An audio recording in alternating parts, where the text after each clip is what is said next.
Good morning, it's time for a cup of joe. I want to be a cup of joe, the first sip in the morning. CMS Sultana? CMS says, The main thing I see in minimalism is treating permanent living spaces similarly to campers or boats. Maybe a thought to address? It's easy to camp with the minimum of gear because that stuff all has special compartments in the camper and no excess will fit safely, and you expect to be able to cope during your vacation. CMS, you are so right. Actually, going on vacation for 2 weeks is how I started my minimalist journey. I realized I didn't need all those clothes that I had not packed and that I left behind. So yes, I will tell people a lot, say that if you can just go camping or go on vacation for just even a weekend or a week or two or a month, you'll learn how to be a minimalist because you'll learn exactly what you need and what you don't need. Because when we pack for the clothes that we are going to wear. We don't bring all of our entire wardrobe. We don't bring our entire book collection, we bring the 1 or 2 books that we're reading. So if you're looking to simplify, I think, yeah, going on vacation is a great way to start. Just pretend that life is one big camping trip. Cup of joe. Sarah Corey says, Shoeless Joe, I have a question. I live with my grandmother. She has a bunch of stuff in her life, books, clothes, etc. A lot of it she never uses, and we have a craft and dish room, and most of them don't see the light of day. I've told her about minimalism in a very healthy manner, but she can't seem to part with anything she has, even the things she will never wear, or the things that are so outdated she wouldn't wear if they were the last things in her closet. Her books, cookbook to be exact, are collecting dust. I think I will see dust bunnies pretty soon. Is there a way I can sort out things? I know she has a lot of memory boxes of her travels and pictures I will never touch, but there is a lot that could be taken out for more space for the things she actually cares about. I hope you can help. well, I hope I can help too, but I don't know if I can. I feel like the older you get, the less open that you are likely to be to new things and to changes of lifestyle especially. So if your grandma's older, there's a good chance that she might be really resistant to changing her lifestyle. So you can sing the praises of minimalism till the cows come home and she's probably not going to change her mind. So the way I see it, you have 2 options. So like if she's living with you, I would say that I think it's completely reasonable for you to tell her that she needs to keep everything she owns in her bedroom. Just like give her one room, or maybe you can give her like a closet too or something. Just be like, just give her the specifications of where she has to keep all of her stuff, and anything she can't fit in there, she needs to either find somewhere else for it to go, or she needs to pay for a storage unit or something. But of course, if you live with her in her space, you can't really do that. The other option would be, and I think some people might think this is not necessarily the right way to go about it, might be a little bit sneaky, some might even think it's rude or disrespectful, but if you, like you say, she's really never going to use this stuff, if it's possible that she might not even notice it, like if she's not even going to realize it's gone, then I might even just start taking things out little by little when she's not there or at night while she's asleep, because if she's really not even going to notice it's gone, I don't see much harm in getting rid of it yourself. Now obviously you know the situation, so you know that if she is going to notice, or like her personality, if this is going to like cause a problem in your relationship or going to make her even more stressed out or like get her depressed or something, then don't do it, obviously. But if, like you say, if she's not even really going to notice it's gone, then I might just start getting rid of it myself. But that is your call to make. Cup of joe. The 22726 says, I'm a vegan, but find it very easy, apart from awkward moments at get-togethers. I don't want to seem preachy, so I end up inventing ways to avoid animal products without anyone noticing. I wish I was braver. Any tips of having the courage of our convictions? Thanks again for your inspiring videos. well, the 22726, can I call you the? I can see why you'd be afraid of being preachy, especially as a vegan, because vegans are unfortunately often known as being like overbearing and always like offensive. Being like, you kill animals if you eat meat, you're a terrible person. Obviously not all vegans feel that way, but that's kind of a negative perception people have. I wonder what kind of gatherings these are. Like, are they family gatherings or work gatherings? Because I feel like if it's a family get-together, maybe it's time to just come out of the closet and just start letting people know that you're a vegan, and just make it clear that you aren't necessarily judging them for how they live their life. This is just something that you've come to, and you can explain your reasons. You can do it in a loving way, and just make it clear that you don't think they're terrible people for eating meat. Unless, of course, you do think they're terrible people, which would explain why you're afraid of offending them. Now, if these are more like a work-type get-together or something like that, where it's not necessarily family and you're maybe not close to the people that you're interacting with, you don't necessarily have to come out and announce to everyone you're vegan, but you could just say that that's why you're eating. If someone asks, like, why are you just eating like a bowl full of lettuce? You can just be like, oh, well, I just am trying to eat less animal products. Or you can say, oh, I'm just trying to eat a more vegan diet. And focus your descriptives on what you're eating instead of on yourself. So instead of saying, I am a vegan, you could say, oh, I'm trying to eat more vegan. Of course, then if they ask you why, you might be afraid of saying, well, because I don't like the slaughter of innocent animals, because then that might feel preachy. You could focus on the health aspects rather than just the abuse of the animals. So you could say, well, I don't really think that it's ethical to eat animals, and also I found that it really gives me a health boost, I have more energy, I need less sleep, and you can kind of mention the animal thing and then focus on the health aspects. Of course, unless you feel like crap all the time and you do it just for the animals, which, well then, sorry, I don't know what to tell you. Cup of Joe. Michelle Tulamello says, When your parents die, they leave their shit behind. I know that sounds awfully callous, but I never met my husband's parents, and I am way too intimately acquainted with their garbage, antiques, books, scholarly journals, and other crap that my husband now feels totally guilty about throwing away. How do I negotiate making room for my children in their own closet and kick the dead people's stuff out? Politely, without ending my marriage. I mean, they died 10 years ago, so this is not a new state of affairs. 10 years ago?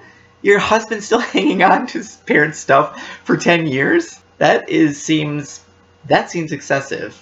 Okay, so if he is still hanging on to this stuff for 10 years, I think it's important, first of all, to get to the root of the issue. Is he hanging on to it just out of, like, you say guilt. He feels guilty about throwing these things away. Scholarly journals? He feels guilty about throwing away scholarly journals of his parents?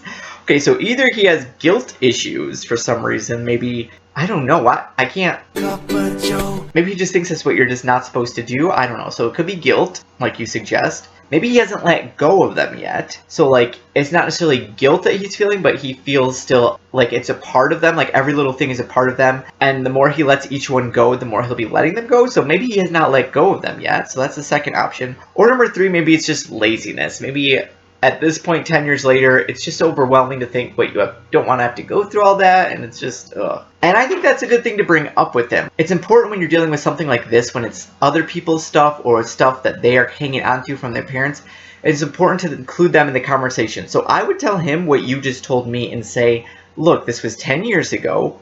They're dead, and we need to let go of them. And what do the living do when people die? They keep on living. This is our living space, and we need to make it so the kids don't have room. And point out the problems, like the kids need more room in their closets. Like, this is just taking up all this space. And then I would ask him to reflect on what he's so afraid of. Like, why does he feel guilty? Has he not let go of them yet? Or is he just being kind of lazy and doesn't want to deal with it? Because that could be the problem too with like closets and attics and stuff. You throw things in there to deal with some other time, and then you end up dying, and then someone else has to take care of it. So I would also suggest a more KonMari approach and just take all of this stuff from all the closets and wherever he has it, and just pile it up all in one room, with his permission, of course, and then just go through it with him item by item and say, this. Do you really need to hang on to this? And let him touch it and hold it and look at it and say, this is not your parents. This does not even represent them. You have your memories in your heart, and maybe have him pick out like one or two favorite items that he really feels connected to and let him hang on to those, but just get rid of the other stuff. I mean, seriously? Scholarly journals. That just, wow. And this could be a really good healing process for him to do this, but it's important that you get him on board with it and get him getting like in touch with the root of the problem. Cup of Joe. Morgana Gray says, I always wanted to ask, do you and your family own extra nice clothes for church? I do want to make a video at some point addressing my philosophy on what you should wear to church and mass and stuff, but for right now, suffice to say, to answer your question, yes, we do. Aaron and the girls have what, in my humble opinion, would be an excess amount of nice clothes. The girls love to wear dresses. Aaron has, I mean, she wears, I guess she would wear to mass probably just what she would wear to work, which is just like nicer than a roundabout, lazing around the house kind of clothes. So we don't necessarily get like all decked out. I do have like nice pants, button-down shirt, and a tie. However, I don't on a weekly basis. This is how I go to mass. This is how I go everywhere for the most part. But I do have that stuff because sometimes I have to go up on the altar and like speak in front of everyone. And on those days, I do dress up a bit more. However, I don't think you necessarily have to. CMS Sultana tagged me in my minimalist baby's frugal tag. So I'm going to go ahead and answer these frugal questions. Number 1, what does being frugal mean to you? Well, to me, I don't consider myself to be frugal because I consider myself to be poor. While I do make what I think is good money, I have to spend it all on my loans. And as long as I'm like super in debt with a mortgage and with student payments, I consider myself poor, not really frugal, because to me frugal is someone who doesn't have to save the money or pinch the pennies, but they do out of like fear or, I don't know, life choice, I guess. So number 2, why are you frugal? Because I'm poor and very in debt. Number 3, do you think you'll live frugally your whole life, or is it a means to an end? And if an end, what is that end? Right now, it's a means to an end. I just want to get out of debt more than anything. However, I never have been a really big spender, so I figure I'll probably keep living more or less the same way that I'm living now, but I can't speak for future me. Number 4, what area of your life are you most proud of cutting back most since you started this lifestyle? Proud? I don't know. Like I said, I was never a big spender. I don't know. I've been poor for so long, I don't remember cutting back on anything. I don't remember having anything. Number 5, what area of your life still needs improvement with regards to your spending? Me personally, I would say books probably. I still buy books more than I should. I should be going to the library and just doing interlibrary loans and reading books for free, but I buy books used online, telling myself, well, I won't really be losing money because I'll just be gentle with it and sell it back for like the exact same price. Boom. But I can't be bothered to do that, and I'm lazy and busy, and I usually just end up donating the book back, so failure. Number 6, what is the most crazy way you have saved money? Well, during the winter, we slept in our living room on a futon mattress on the floor next to the fireplace to save money on heating. Some people would probably say that's kind of crazy. We also have no internet in the house. We don't pay for internet to save money, so people will definitely think that's crazy. Have you ever been called tight in a negative way? No. No, I have not. Number 8, what tips would you give someone starting out with an overspending habit? Stop overspending. Cup of Joe. I would say Dave Ramsey. You know what? Screw whatever I was about to just say. If you realize that you have an overspending problem, read Complete Money Makeover and do what he says, because he is way smarter than me. Number 9, who are your inspirations for living this lifestyle? Well, Dave Ramsey for one. And for numbers 2 and 3, St. Francis and Mother Teresa. Kim Kelly says, one big problem I have, several boxes of my mother's writing, letters, essays, poetry, and general notes. She was a very good writer. A lot of it is worth keeping, but not all of it. The rest of my family do not want the job of sorting it out. There are some real treasures in it, and I do not want to lose those. I also do not want big boxes of papers which are of no use or interest in their current state. well, Kim, you might not like to hear what I have to say. You say that she was a good writer, a lot of it's worth keeping, but yet no one wants to deal with it. Which makes me think, bear with me, it might not be worth keeping. Now, I know what you're thinking, it is, it's just that we haven't taken the time, but, I mean, if you think it's going to add value to your life, then why wouldn't you have dealt with it by now? Like, why is it worth keeping? Maybe that's what you need to ask yourself. Why are these writings worth keeping if no one is looking at them now, no one cares to go through all this stuff? Now, whenever it comes to, like, especially when it's family stuff, like things that multiple people should have a vested interest in, I think it can be fun to just have, like, a party and, like, have a bunch of people over, get some food, and then everyone can help go through boxes, you can read stuff to each other. That can be, like, a fun thing. And that way it's just not one person slogging through it paper by paper. But I don't know what your family dynamic is, because for me that would work. I would say I would have, like, my family over, all my, whoever, siblings, cousins, aunts, uncles, whoever. I'd have them all over, we'd have food, and we'd all just go through it. That's how my family would operate. I don't know what your family's like, so maybe that's not a thing that they would do. Maybe if you mention that, they would be like, that sounds stupid. If people aren't willing to do that, and if no one's willing to take the time to go through it, I mean, like, what are you going to do with it? Like, let's say somehow you do it, you separate the good stuff from the trash, you get rid of all the rest. What are you going to do with the good stuff? Put it in a box and not look at it anymore? I mean, like, if she had any published work, I think you might want to hang on to that, the published stuff, and get rid of the rest. But if she never published anything, I don't know. I mean, it's easy for me to say get rid of it because I don't know her, I don't know how good her writing is or whatever. I mean, your mom isn't what she wrote. Like, you don't need that stuff to remember her, right? You know what she stood for or what she thought, or I don't know. So I would say either have a party with everyone doing it, or just really ask yourself, why do I feel like it's worth keeping? Why do I feel like it needs to be kept? And does it? Cup of Joe. CMS Sultana says, Another topic to explore, zero waste. This is another means of reducing clutter by preventing it ever starting via refuse. If you're interested... okay, CMS, don't do this to me. I hate zero waste. I hate it. And I'll tell you why. Okay, so it all starts with minimalism. You know, you just want to have less stuff, but once you start living intentionally in one area of your life, you can't help but start being intentional in all the areas of your life. So I'm really good at minimalism. I'm good at that. I'm good at that intentionality. And then I realized my diet does not seem very intentional.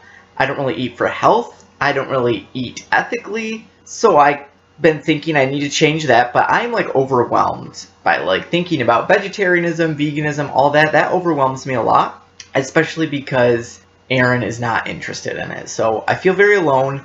Whatever, I'm not. Anyways, so diet, I have not even begun to tackle my diet yet, and I want an intentional diet. And then there's freaking zero waste. And every time I hear zero waste, my insides are like, yeah, because we are the opposite of zero waste. We are like super waste in this house. Like, we fill up trash cans like you wouldn't believe. And we don't recycle as much as we should. So basically, I hate zero waste because I want to be zero waste. Just like I want to eat ethically and healthfully. I want to live an intentional life wherein everything I do lines up with my beliefs. And I am not even close to that right now. And it bothers me. I feel like that is going to be impossible unless Aaron gets on board with it or something. And I'm not ready for zero waste, CMS. I'm not ready for that. I'm just not ready. But when I am, I will let you know. And then we will talk about refusal. And we will talk about B. Johnson. But until then, I'm going to focus, keep minimalism, start working on my diet, and maybe zero waste. I'm not ready for zero waste. And I kind of feel terrible about that. Well, I think that's a happy note to end on. Thank you guys all for your questions. I hope I've been helpful in some way. Probably not very. If you think that you have some insight into a question someone asked and you can answer better than I can, because you probably can, go ahead and leave it in the comments below and let them know what you think you should do, they should do, or what you would do. Yeah. And if you have any other questions, go ahead and let me know. I like doing these comments videos, and if you like seeing them, then give me more questions and I can just, yeah. This has been your Cup of Joe. I wanna be your cup of joe. Your first sip in the morning. You get your going ritual and what we soul from within. Let me be your cup of joe. Your first sip in the morning. I love you, bye.